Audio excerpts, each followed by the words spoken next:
Hi అండి. Welcome to my channel. ఈ శివలింగాన్ని చూడడం మీ అదృష్టం అండి.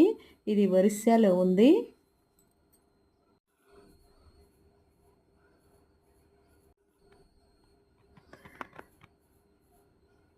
చూసారా, ఆడవాళ్ళు శివలింగాన్ని తాకకూడదు అంటారు. చూడండి, ఆవిడ తన మనసులో కోరికలేవో చెప్పుకుంటున్నారు.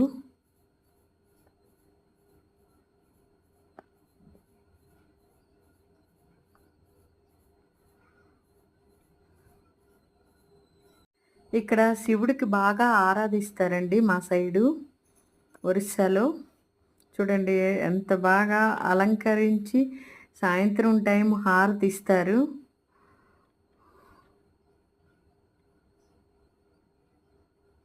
నా వీడియో నచ్చితే ఒక లైక్ చేయండి, కామెంట్ చేయండి ఓం నమః శివాయ అని.